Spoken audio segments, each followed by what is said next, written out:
What's going on, YouTube? It's your boy, CamATL, and welcome back to another High Five NBA video for this slate. Thank you guys for joining me as always. Drop a like down below because I already know you're going to love it. Subscribe to the channel if you haven't already, and comment anything in the comment section to enter your name into the $50 giveaway that I do every single week on this channel. You guys know how I like to do it. Short and sweet, get in, get out, get back to studying this slate, and leave you guys on a good track. All right, I'm going to give you guys 5 core guys that I love on this slate and then leave you to it. So it'll probably be around 5 to 7 minutes, I'd guess. So sit back, relax, hear me out, and then let's go on from there. Now, starting off first, I'm going to start off this slate, this high five, with at shooting guard, I'm really loving CJ McCollum. CJ McCollum has been absolutely smashing this year. Now he gets a prime matchup against the Sacramento squad. He dropped over 50 against last time out. This Sacramento team's one of the worst defenses in the league. They've been giving up a ton of points, fantasy-wise in general. It's been a lot of points being put up against Sacramento. Same thing with Portland. This implied total is 120. The spread is only 3.5. I love this game in general. Okay, we don't have a bunch of people missing from either side, but plain and simple, there's going to be a lot of fantasy points here. And CJ McCollum under 9K. I'm expecting his floor to be 45 here against Sacramento. Absolutely love him. He's been having a fantastic season and definitely want to roll with some CJ McCollum. All right. Next up at small forward, I got to go Brandon Ingram. Lonzo Ball is out, possibly Eric Bledsoe as well, so they're going to be missing some guys. With that being said, Brandon Ingram brings the ball up the court a surprisingly high amount of times when Lonzo's out, especially. Really love him here. At 8.5, he's pretty much a lot. At 8.5, I mean, let's round him up to 9K. 45 for 5X. I'm expecting 50 here.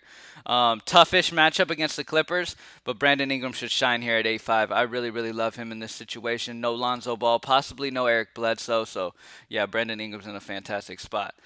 Next up, I understand that Porzingis is back, but I still love James Johnson. This team is just still super, super thin due to COVID. And James Johnson's going to get about 25 minutes or so. And at 3.9, I just love his potential here. He almost gets a fantasy point per minute. So let's say he gets 25 minutes. That's 25 DraftKings points.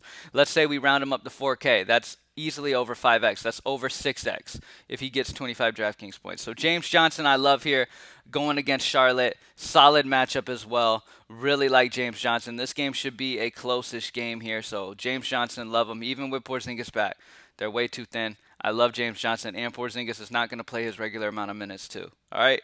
Next up at guard, I think this is a lock, and you just move on. Nickeil Alexander-Walker with Lonzo Ball being out.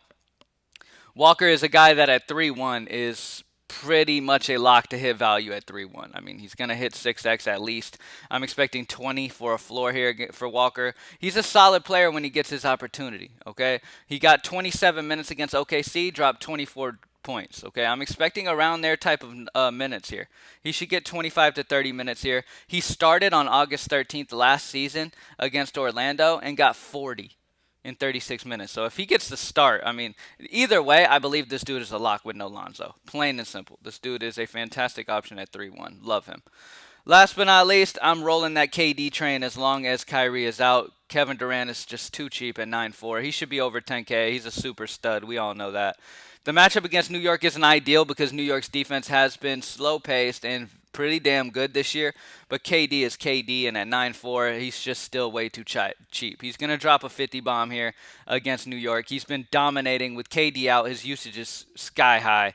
I absolutely love KD. And that's it. We got Nickeil Alexander-Walker with no Lonzo Ball, possibly no Eric Bledsoe. If Eric Bledsoe plays with Lonzo Ball out, I love Eric Bledsoe. I want to make that known. And I still like Alexander-Walker in that situation too.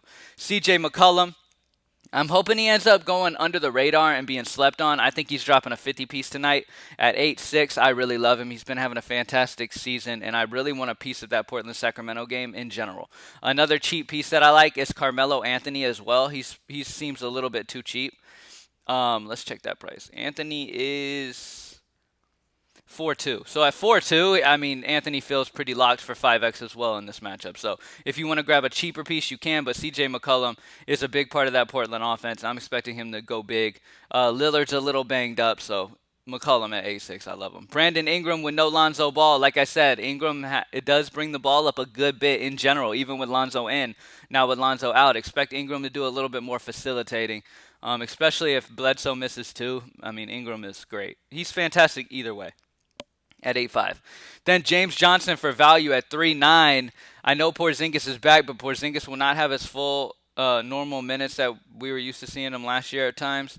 And it's just a beautiful situation. They're missing so many players here. James Johnson is a fantastic option at 3.9. And then KD with no Kyrie Irving. I mean, it just is what it is. You keep playing him until they make his price undoable.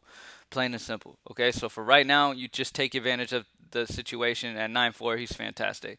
Also, another spend up that I like. I like going back to LeBron James tonight as well. There is a blowout potential here, obviously, but and a lot of people might fade it with a back-to-back. But LeBron James has been one of the once again one of the more consistent fantasy options of the season so far.